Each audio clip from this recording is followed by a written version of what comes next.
um prazer muito grande estar aqui com vocês e é uma oportunidade também de congratular a mesa e congratular a temática que foi colocada com relação à educação. Eu vou tentar contextualizar alguma coisa para vocês perceberem como também a mim, no meu tempo, algumas coisas eram gritantes.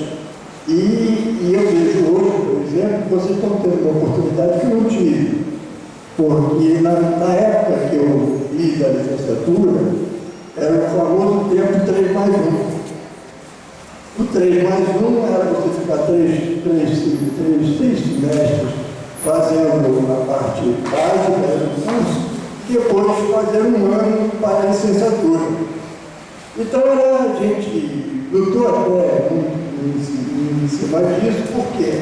Porque na realidade você aprendia conteúdo para ser professor, mas você só lidava com a realidade da escola no último ano. Isso é terrível, porque eu não tive a oportunidade, alguns campos estão começando agora, de ter um contexto do que me espera nesse futuro.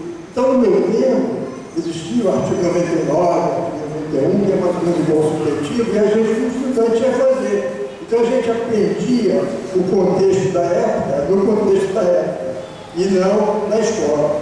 A escola não trazia isso para a gente. Já havia uma certa separação maior, que eu, inclusive, quando vim para o Oeste, fiquei muito satisfeito, entre a parte do departamento de geografia, ou melhor, dos cursos, né, daqui e das licenciaturas. Ou seja, não existia o distanciamento que nas outras universidades existia. Você ter um corpo na educação e outro corpo na formação. Então, isso é muito importante. Mas eu queria fazer um contexto, eu vou tentar ser um pouco rápido, para vocês sentirem também que o depoimento e a história não pode ser apagado. Ele, na realidade, ele pode ilustrar o nosso presente e mostrar quais são as falhas do nosso presente também, é onde nasceram os problemas presentes. Aqui foram colocadas duas coisas inicialmente e nos finalmente. A primeira foi a indagação da professora, que falou sobre o professor, que a ele foi perguntado: o que você faz na escola? Certo? Eu estou aqui para ensinar o vestibular, né? Para o indivíduo ir para a universidade. Vamos fazer um contexto. Como nasceu o ensino no país? Há um projeto de educação no país? Não. Nunca houve um projeto de educação. Na realidade, nós assumimos o modelo de educação europeu. Nosso ensino foi calcado no que se chama propedêutico, entrar para fazer a universidade. Você entra lá no primário, você chegar na universidade. Por quê? Porque assim era no país desenvolvido. Né? Então nós viemos para cá e recebemos esse modelo. Então o ensino desde o primário é instigado para que você seja um doutor. Mas como realizar isso? E aí vem as contradições. O ensino público superior no Brasil começou em 1808. O ensino público primário no Brasil começou na década de 30. Então, olha a diferença. Quando a gente vai para a história do ensino do país, a universidade só tinha acesso quem pagava a escola pública, ou melhor, a escola do primeiro nível e do segundo nível. Para que você pudesse entrar nessa engrenagem, você só entraria se você pagasse o ensino privado, que era o ensino correspondente ao primeiro grau. Na realidade, o que aconteceu foi a época de Getúlio. A formação dos professores no país começou nessa época, 1930. Nós não tínhamos escola para formar professor. E aí, outro problema sério é que quando você faz a escola primária, faz no mesmo molde. Então, toda a geração passada teve uma escola primária socializante. Por que socializante? Porque era a única escola que oferecia ensino para todos. E aí não haveria distinção de classe. Ou seja, era para todos. A escola particular pouco existia. Não existia comércio no ensino. E aí começa, talvez, e aí foi colocado no final, talvez o primeiro produto importante para a formação da educação no Brasil, que foi o Freire.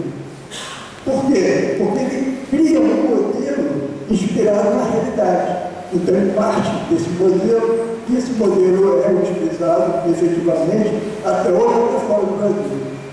Então, o ensino secundário, repare bem, começa a ser colocado exatamente o ano, na década de 60 e 70, em que a escola pública atinge o nível secundário. Olha a tradução. No princípio, escola primária pública, secundária, privada, secundária privada, ensino superior público.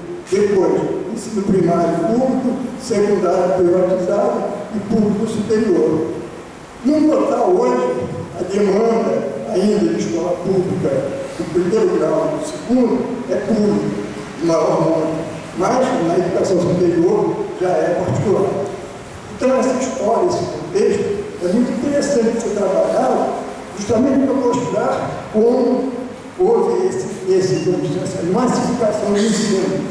E aí entra uma última questão colocada, e eu coloco também importante a colocação do colega.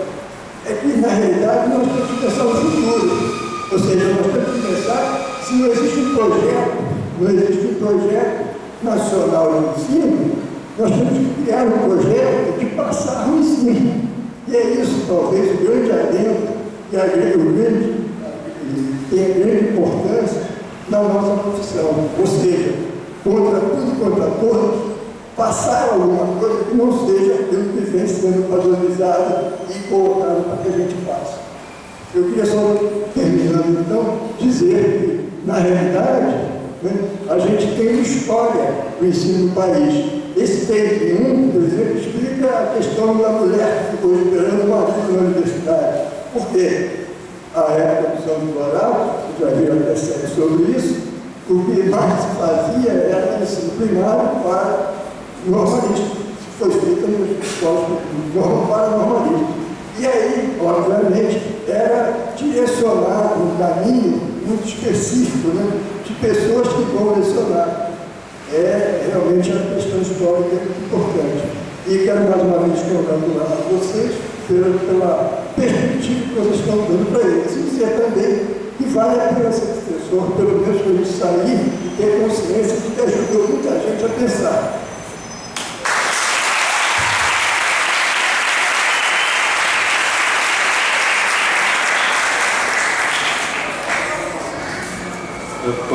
Dois minutos, né?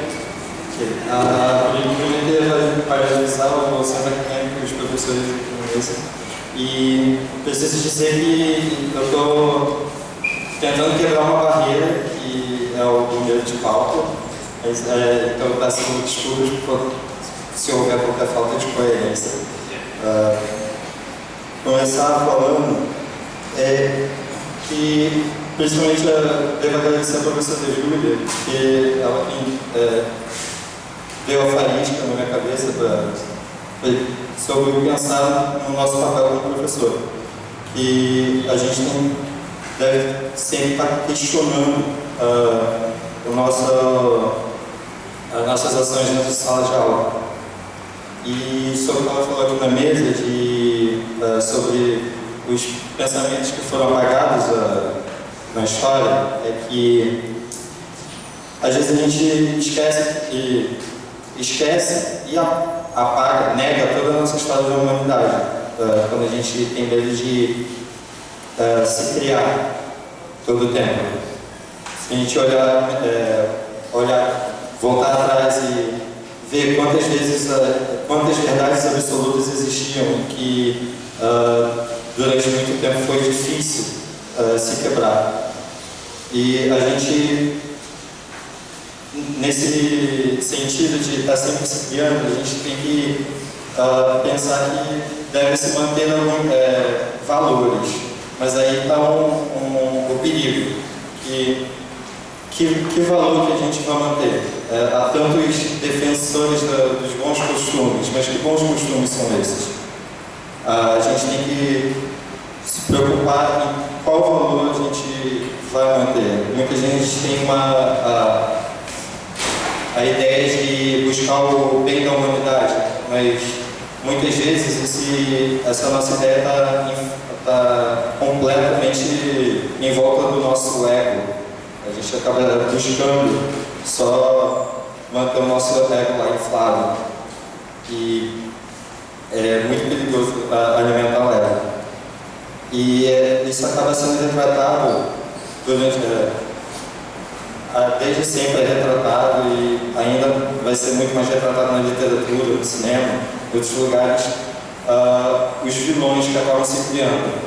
As pessoas que não é aquele cara que gosta de fazer o mal, a pessoa que é o vilão que está fazendo mal, mas ele está cego, achando que está buscando o bem da humanidade, o bem maior, que as pessoas não enxergam. E a gente tem que tomar muito cuidado em relação a isso.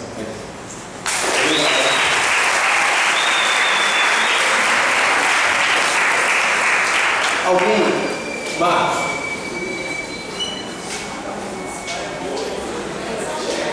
Ah, não.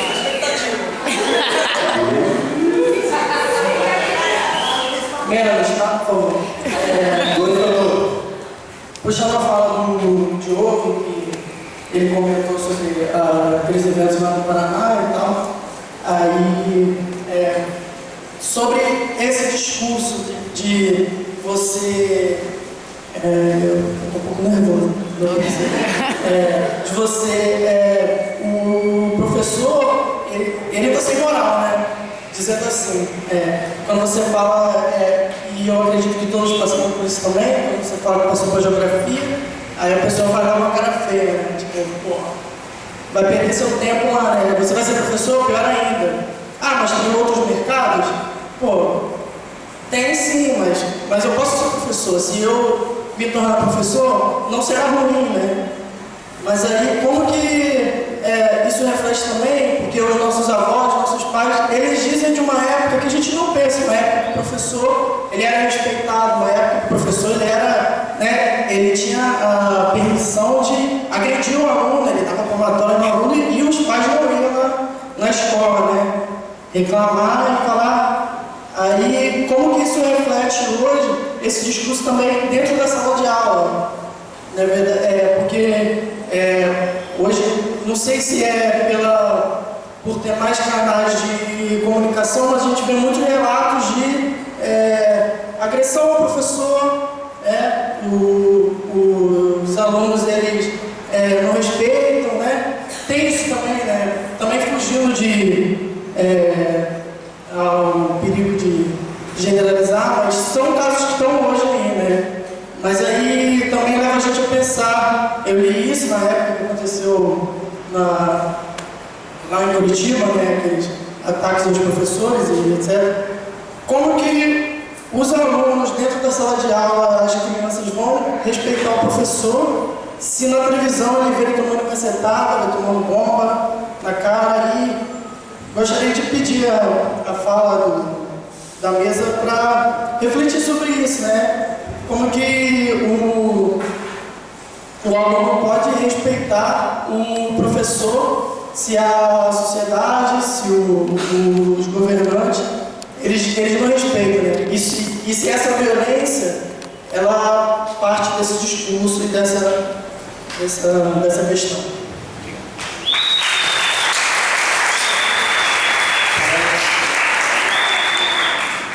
Vou finalizar a discussão que eu quero falar. Não, pode ir.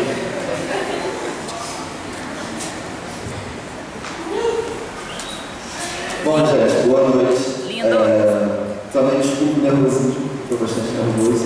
Mas assim, uma das principais coisas que, ao escolher geografia, foi o que pesou para mim, foi poder trabalhar a geografia de toda essa forma crítica que a gente aprende, que a gente vem estudando ao longo da graduação. Poder chegar em sala de aula e trabalhar com o aluno, não utilizar aquele aluno meramente como um depósito de todo aquele conhecimento que nós adquirimos na universidade, mas fazer esse aluno pensar, questionar e não necessariamente concordar conosco, mas pelo menos mostrar a ele que há outro caminho e que ele pode pensar diferente do que todo esse senso comum que a gente vê hoje em dia que só nos atrasa. Só que aí vem a minha pergunta para a mesa, é de que como os professores veem hoje o projeto de lei que se chama Escola Sem Partido, que prevê que os professores não vão mais poder falar determinadas coisas políticas dentro de sala de aula, inclusive com previsão de cárcere para esses professores que desrespeitarem esse possível projeto de lei, caso ele venha a passar. Então, eu queria saber dos professores como eles veem essa autonomia do professor, principalmente de geografia, que, ao meu ver, fica extremamente prejudicado com esse projeto de lei de não poder mais questionar determinadas coisas sociais dentro de sala de aula.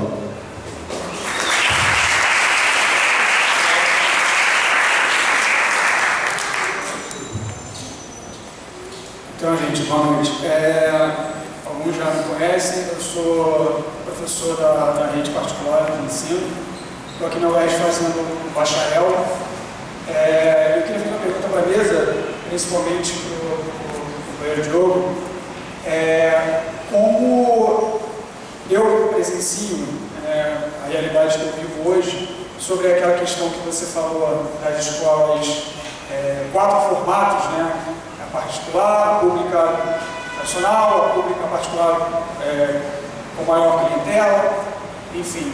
A minha pergunta é a seguinte: você consegue perceber a diferença entre, por exemplo, uma escola que está localizada em uma determinada região ou próxima a uma comunidade? É mais fácil você trabalhar essa ideologia com eles, né? Você aumentar essa criticidade do que uma escola que não esteja necessariamente próxima a uma comunidade? Porque a minha realidade é a seguinte: eu vejo quando eu trabalho numa escola, eu trabalho numa escola próxima ao Complexo do Alemão, eu consigo trabalhar isso muito mais fácil, por exemplo, numa escola que não está próxima a uma comunidade na Pavuna, por exemplo. Essa questão de abrir novas formas de pensar, novas formas de agir perante a sociedade que a gente vive. Obrigado. Eu queria receber aqui. A pergunta é a seguinte: diante de todo o desafio, de toda a pressão e opressão também, quais são as brechas que a gente pode utilizar? Porque a gente entende a importância da luta e das ações coletivas, mas na hora do vamos ver, especialmente na escola particular, quais são as brechas que a gente tem, né? Não adotar um livro acontece, foi barrado no Galeano, não passar um filme, por causa da classificação, embora tenha coisa pior na classificação do livro na televisão, também. Mas ali na hora do vamos ver, qual é a brecha? Seria essa a minha pergunta. Por favor, fiquem à vontade.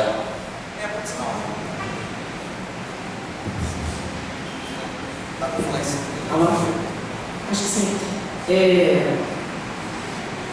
Falar um exemplo aqui rapidinho, né, sobre essa questão que o Daniel falou e no início, né? Em 2006, eu dava aula numa escola católica tradicional de Niterói. Eu e um grupo de professores resolvemos passar documentário musical, numa escola católica em Niterói, no dia da Feira da Ciência. Beleza, vamos lá, vai dar tudo bem, vamos lá, vamos fazer um projeto interdisciplinar, enfim, cultura, né? Na hora que estava naquele momento do vídeo, que o cara fica gritando, rachixe, rachixe, rachixe, lá vai esse entra o padre. Eu só olhei para a cara do professor de biologia e falei, acho que a gente precisa ser demitido. Porque as crianças estavam enlouquecidas. A gente tinha uma situação particular em Niterói, sabia, né, principalmente no ensino médio, do uso de drogas químicas e tudo mais. Aí eu falei, não, vamos trabalhar isso com esses meninos e tal. Quando eu olhei para a cara do pai cantando, ele olhou, assistiu lá o cabelo cantando rachixe e saiu da sala, deu parabéns e saiu. Ninguém foi demitido. E se passaram alguns anos e hoje eu sou questionada sobre, enfim, falar de ditadura dentro de sala de aula. o que mudou? Eu acho que o que mudou foi isso. A gente, os professores, eles têm, quando você dá liberdade, quando os professores pensam, né, esse silêncio que tentam apagar toda hora, porque está dando certo. Quando eu saí em 2013 nas ruas, quando eu vi um monte de gente, eu falei, caramba, está crescendo, né? E a gente chegava às vezes, queria correr no final da Rio Branco para ver do alto se estava crescendo ou não, porque significava alguma coisa isso. Então, quanto mais dá certo a luta, né, o questionamento, a gente tem resposta. E assim, uma coisa que eu acho que fiquei feliz de estar aqui do lado também de pessoas muito importantes, no sentido de que quando precariza o trabalho do professor, também é controlar o professor. É porque está dando certo, é porque ele está incomodando. Quando coloca ele para dar aula na frente de uma sala sem porta, né, com uma obra na frente, quando precariza a saúde do professor, já falei isso milhões de vezes, milhões de amigos que estão montagem preta. Né? O que tem de professor que é dependente químico hoje em dia, né, dessas drogas, é muito grande, por conta de assédio, por conta de não conseguir trabalhar. Então, tem isso. 2013 incomodou demais. Incomodou tanto que, assim, a controle sobre o professor, ele se agravou. A ideia é, quanto mais eu silencio, quanto mais eu apago, e a pessoa estão querendo apagar ele. Querendo apagar o fato dele estar em greve. Não respeitam esse fator. O importante aqui vai ser a gente titular, a gente, enfim, fazer as ordens da casa. É só para terminar. Eu tinha falado um pouquinho sobre a questão, enfim, do escola sem partido é muito difícil, porque a gente, na verdade, a gente é contra, a gente está tentando fazer pressão política, eu acho que é candidatável. Tem um outro autor que a gente trabalha muito lá no núcleo, que é o Silvio Galo. Na hora que você falou, eu achei que você fosse falar do Silvio Galo, a gente fala de Freire, mas a gente também fala do Silvio Galo, e o Silvio Galo ele trabalha com a ideia da pedagogia do risco. A ideia é essa, a gente está no risco, porque a segurança é o que quer, um lugar seguro, um lugar controlado. Só que, enfim, todo mundo pensa, né? E a gente está aqui para estar no risco mesmo, para pensar esse futuro, para pensar o projeto de sociedade. Acho que a gente tem que ir por aí. Não vejo muitas saídas, brechas. Que brechas a gente encontra, Daniel?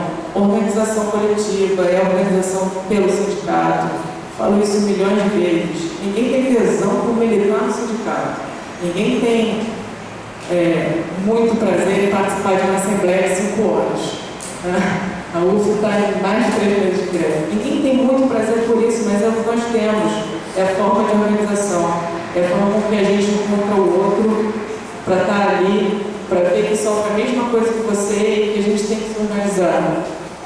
Associações, a AGB tem tentado fazer algum apoio aos professores que sofrem perseguição política, demos apoio ao pessoal do Paraná. A gente tenta, através de associação de geógrafos nacional, tem um peso isso.